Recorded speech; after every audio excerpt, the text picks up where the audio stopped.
Ja, das Thema der heutigen Predigt ist, was haben Konflikte mit Gottes Gegenwart zu tun? Was haben Konflikte mit Gottes Gegenwart zu tun? Dazu lese ich als erstes aus Matthäus 18, Vers 19 und 20. Oh, Moment, jetzt habe ich da mein Zeichen am falschen. Gut, so.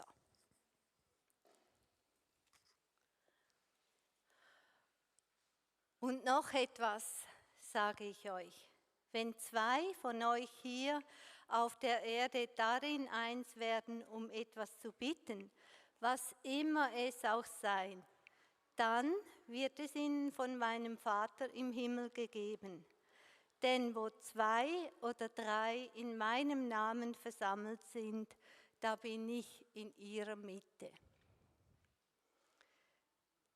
Ich denke, die meisten haben diese Verse schon so als Trost und Beruhigung gehört, gelesen und gedacht, ach, bin ich froh, ist da Jesus in unserer Mitte und haben wir diese Zusage. Aber in welchem Zusammenhang stehen denn diese Verse? Dieser Vers, dass wir bitten können, um was wir wollen und dass Jesus dann in unserer Mitte ist. Im Kapitel 18 geht es um die Frage, wer ist der Größte, der Beste, der Wichtigste. Es geht darum, dass Gewalt und Geringachtung gegenüber anderen Menschen eine Möglichkeit sind, die Jesus anspricht. Es geht um Verehrungen. Es geht darum, wie gehe ich mit meinem Bruder um, der falsche Entscheidungen getroffen hat und der sein Leben nicht mehr auf Gott ausrichtet. Und dann um die Frage, wie oft muss ich vergeben? Und zum Schluss dann noch, was kann Geld alles mit mir anstellen? In diesem Zusammenhang sagt Jesus die Worte, dann bin ich mitten unter ihnen. Wo zwei oder drei in meinem Namen zusammen sind, dann bin ich mitten unter ihnen.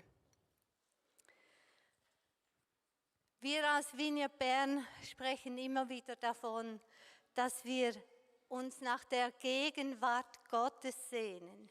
Wir sehnen uns danach, dass Jesus mitten unter uns ist und dass wir bitten können, um was wir wollen, dass wir sicher sind, dass der Vater im Himmel unsere Bitte erfüllt. Häufig wird ja dieser Wunsch in Zusammenhang gebracht, dass wir mehr glauben müssten, damit sich diese Worte bewahrheiten würden. Und ich möchte einen ganz anderen, für mich überraschenden Blick, den ich erst kennengelernt habe, mit euch teilen. Das Kapitel Matthäus 18 beinhaltet eine reiche Fülle von Alltagssituationen. Das Kapitel ist überschrieben mit Anweisungen für das Leben in der Gemeinde. Ich werde mich heute aber nur auf den ersten und letzten Teil beschränken. Es gibt unglaublich viel Predigtstoff in diesem Kapitel 18. Konflikte sind normal. Wir können nicht immer gleicher Meinung sein.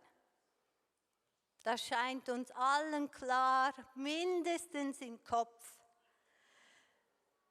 Sobald aber jemand anderer Meinung ist, fragen wir uns, ja, wer hat denn recht? Wer ist besser? Wer, wem muss man glauben? Welche Meinung ist wichtiger? Also denken wir an die ganze Diskussion rund um Corona, hat uns das so deutlich vor Augen geführt. Im ganzen Kapitel 18 geht es darum, wie wir als Gemeinschaft und Familie versöhnt und in Frieden zusammenleben können. Spannend ist dabei, dass das Kapitel mit der Frage beginnt, wer ist der Größte? Die beiden Jünger fragen Jesus, wer ist der Größte? Und das Kapitel endet mit dem, was kann Geld mit mir machen? Also, wer ist der Größte? Das zentrale Element von dieser Frage ist eigentlich das Vergleichen, das Gefühl, zu kurz zu kommen. Viele von uns würden wahrscheinlich sagen, ja, das frage ich mich nie. Das würde mir gar nicht einfallen, zu fragen, ob ich die Größte bin. Aber die Frage könnte sich auch so anhören. Wird auf mich gehört? Zählt meine Stimme? Wie viel Gewicht habe ich? Wer kümmert sich um mich überhaupt in dieser Gemeinschaft? Bin ich gefragt? Habe ich Bedeutung? Sehen die anderen, wie wichtig mein Beitrag ist? Ich würde sagen, solche Gedanken und Fragen stehen alle in direktem Zusammenhang mit der Frage, wer ist der Größte? Natürlich ist das auch in der Familie so. Ich meine, da geht es auch ums Vergleichen, um das Gefühl, zu kurz zu kommen oder benachteiligt zu sein. Und wenn wir nur schon dran denken, wie wir alle es lieben, am Dreikönigstag König zu sein. Wer war im letzten Dreikönigstag Königin oder König? Das wisst ihr noch, seht ihr? Das war so wichtig. Ihr wart der oder die Königin. Das ist ein wichtiger Gedanke und ich habe immer versucht, den Kindern zu erklären, wenn sie gesagt haben, ich möchte König oder Königin werden, dann kann ich endlich befehlen. Aber ich versuchte immer zu sagen, ja, aber es geht ja eigentlich nicht darum, zu befehlen, sondern ein echter König dient ja. Konflikte und Meinungsverschiedenheit in einer Gemeinde, in einer Gemeinschaft sind so etwas von normal. Aber eben, wehe dir, es passiert, dann ist es plötzlich gar nicht mehr normal. Tief in uns denken wir eigentlich, das dürfte nicht passieren. Unter Menschen, die Jesus lieben, darf es einfach keine Konflikte und keine Meinungsverschiedenheiten geben. Oder das Ganze auch in der Familie, wenn Geschwister zusammen streiten, denken wir doch immer, das darf doch nicht wahr sein, dass die so zusammen streiten, obwohl wir im Kopf wissen, das ist eigentlich normal. Wir sagen das so locker, das gehört dazu. Ja, das gehört dazu, solange es einem selber einfach nicht betrifft. Am Schluss vom Kapitel geht es ums Thema Geld und Besitz. Diese Geschichte kennt ihr wahrscheinlich, da kommt der Schuldner mit einer Riesenschuld zum König und bittet ihn, ihm diese Schuld zu erlassen. Und der König ist barmherzig und sagt, jawohl, ich erlasse dir diese Schuld. Und er geht erleichtert hinaus und dort trifft er seinen Diener, dem er auch mal Geld ausgeliehen hat und der das wohl schon länger hätte zurückzahlen müssen und sagt, gib mir sofort das Geld zurück, jetzt habe ich keine Geduld mehr. Du schuldest mir das und ich will, dass du das jetzt bezahlst. Ich denke, dieser Mann war nicht eigentlich von Grund auf böse, aber er hat sein Recht eingefordert, sein vermeintliches Recht, dass er dieses Geld zurückbekommen muss. Geld kehrt häufig unser Innerstes, unser Charakter brutal an die Oberfläche. Es macht meine Hartherzigkeit, meine Bedürfnisse nach Kontrolle, mein Wunsch abgesichert sein, einfach so sichtbar.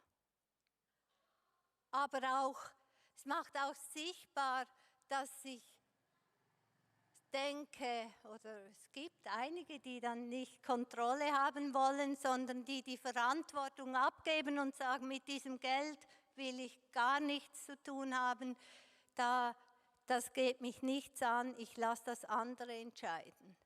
Und da auch ihre Verantwortung abgeben und nicht wahrnehmen. Geld zeigt, wie es mit meiner Großzügigkeit steht. Natürlich ist es eine Gratwanderung. Sicher ist es wichtig, dass wir uns Gedanken machen, ein Budget machen und so weiter. Es geht nicht darum, das alles zu verneinen, aber es geht darum, bin ich noch ausgerichtet auf Gott? Was ist wichtiger? Meine Beziehung zu ihm oder mein Gefühl, alles im Griff zu haben? Gut? Okay. Wilf möchte nicht.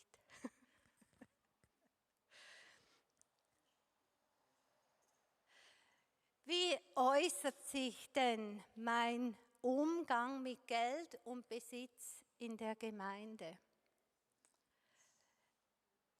Ich denke, die meisten von uns, die spenden, die in die Gemeinde regelmäßig in der Gemeinde mittragen mit Geld, kennen diese Gefühle zu denken, aber die müssen jeden Rappen haargenau fürs Richtige ausgeben. Also überall, wo es nach Verschwendung aussieht, das ist ein No-Go, das geht überhaupt nicht. Wir waren mal in Israel und da wurden wir eingeladen von Missionaren und die haben von Spendengeldern gelebt. Und sie haben uns ins King David Hotel eingeladen. Das ist ein sehr vornehmes Hotel. Wären wir nie hingegangen, nie. Gut, wir hatten auch kein Geld dazu, aber so oder so. Es war einfach jenseits für uns. Wir wären nie hingegangen und sie haben uns zum Dessert dort eingeladen. Palatschinken haben wir gegessen. Wir haben das nie mehr vergessen. Und zwar deshalb, weil wir gesagt haben, wie könnt ihr das machen? Ihr lebt doch von Spenden. Und sie haben gesagt, ja, Spenden heißt ja nicht schmürzelig sein, oder? Geizig zu werden, wenn wir von Spenden leben. Sie haben uns einen völlig neuen Blick dafür gegeben, dass unser Maßstab, wie wir mit Geld selber umgehen, nicht für die ganze Welt der gleiche Maßstab ist. Wir wissen ja auch, dass 60-70% der Streits von Ehepaaren sich zum Thema Geld, wie heißt dass die streiten ums Thema Geld. Ich habe irgendwie den Satz falsch begonnen. Und zwar natürlich nicht generell ums Geld, sondern wie gibt man Geld aus? Weil wir ja alle da ein total unterschiedliches Empfinden haben, was man braucht, was man nicht braucht und so. Und sicher habt ihr auch schon den Satz gehört, das gönne ich mir jetzt, oder? So als Gefühl, ja, es wäre nicht nötig und eigentlich bräuchte ich es nicht, aber das gönne ich mir jetzt. So. Wie reagiert denn Jesus auf all die Fragen und Konflikte der Jünger? Interessanterweise weist Jesus die Jünger nicht zurecht im Sinn, das darf ja nicht wahr sein. Ihr diskutiert darüber, wer der Größte ist. Oder er fragt auch nicht empört, was, jetzt fragt ihr schon wieder wegen dem Vergeben. Er ist unglaublich realistisch, wie wir miteinander umgehen. Wie wir versucht sind, einander klein zu machen, einander die Schuld vorzuhalten. Er weiß auch, wie schwer es uns fällt, einander auf falsche Entscheide hin anzusprechen. Wie wir uns gerne zurücknehmen und sagen, ja, das muss er halt selber wissen. Oder sie weiß das halt nicht besser, aber da halte ich mich draußen. Und wie das ist, dass jeder eigentlich gerne für sich in Anspruch nimmt, die Wahrheit zu kennen.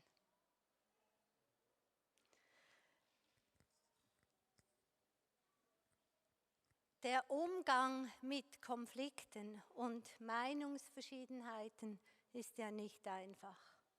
Und ich merke immer noch, ich bin immer noch am Lernen. Denke immer, irgendwann müsste ich es gelernt haben. Aber es ist tatsächlich so, ich lerne immer noch. Um einen Konflikt zu wissen oder diesen zuzugeben, das sind zwei total verschiedene Sachen. Wenn wir einen Konflikt zugeben, dann müssen wir dazu stehen und wir müssen Rechenschaft darüber abgeben, warum stehe ich in diesem Konflikt? Was macht es mit mir?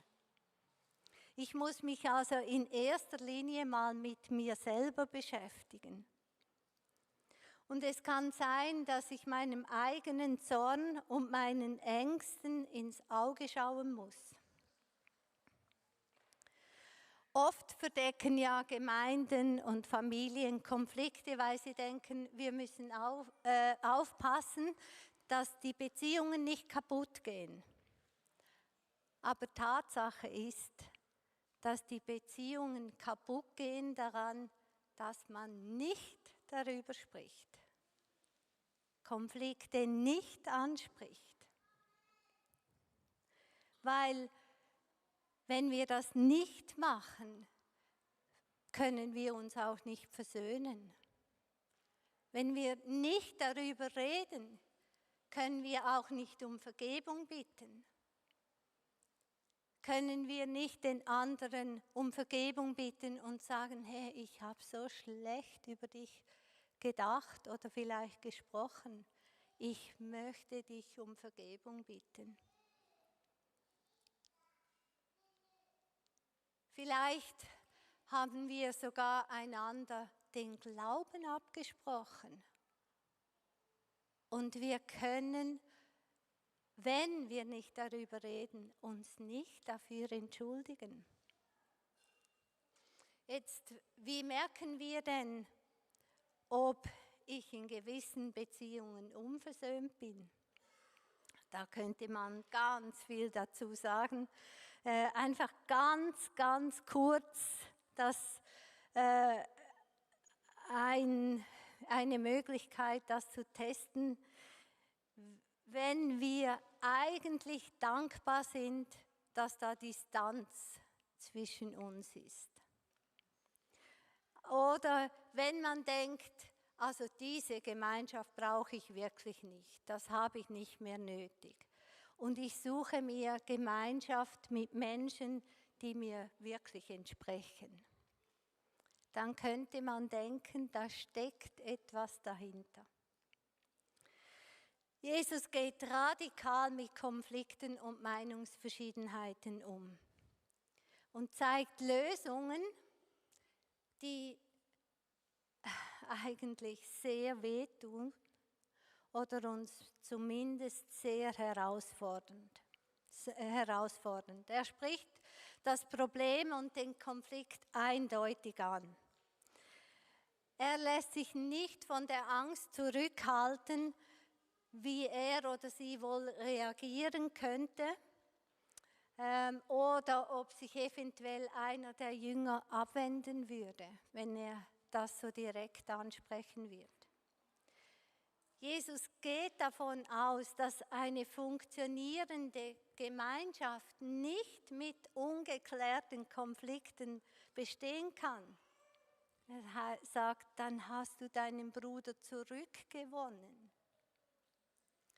Und er zeigt den Jüngern, was es heißt, Neues zu lernen, ohne sich damit aufzuhalten, dass sie überhaupt einen Konflikt haben.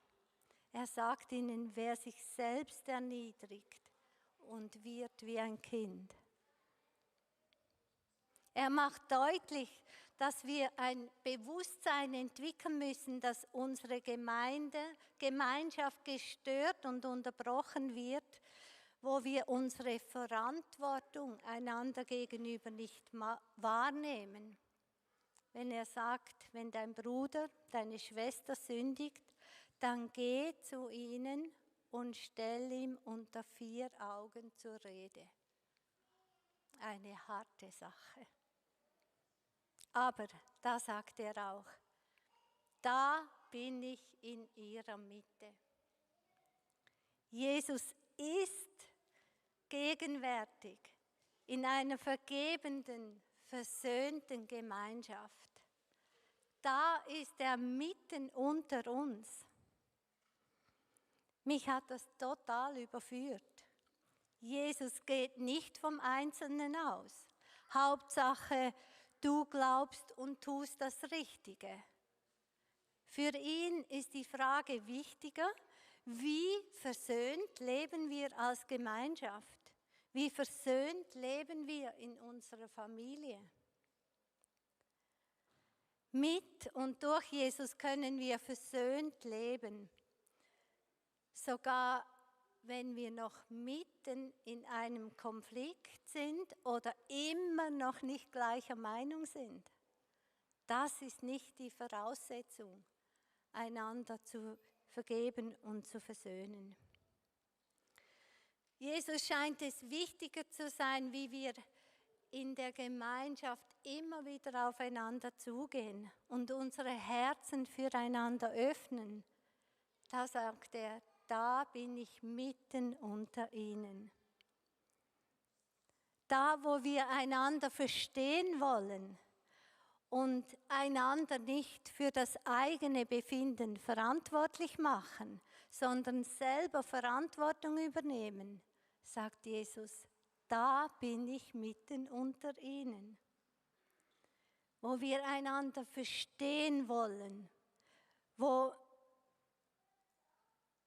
wir dem anderen nicht das eigene Denken und meine eigenen Absichten, Ansichten aufzwingen wollen, sagt er, da bin ich mitten unter ihnen. Da, wo wir die Spannung ertragen, bewusst Ja dazu sagen, da bin ich mitten unter ihnen. Da ist es nicht abhängig vom Gefühl vom Einzelnen, ob Gottes Gegenwart da ist oder nicht. Unser Umgang mit Konflikten und Meinungsverschiedenheiten schafft den Boden, dass Jesus mitten unter uns ist. Dann ist seine Gegenwart da.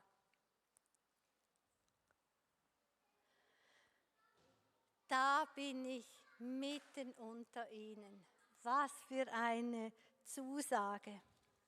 Da entsteht Gemeinschaft, da entwickelt sich Koinonia. Da bin ich in ihrer Mitte. Nach dieser Gegenwart sehne ich mich. Dafür will ich mich einsetzen. Und dazu lade ich dich ein, dich mit mir, mit uns immer wieder neu auf den Weg zu machen und dabei Neues zu lernen und zu wachsen im Aushalten und Umgehen mit Konflikten und Meinungsverschiedenheiten, weil Jesus zusagt, da bin ich in ihrer Mitte. Amen, jawohl.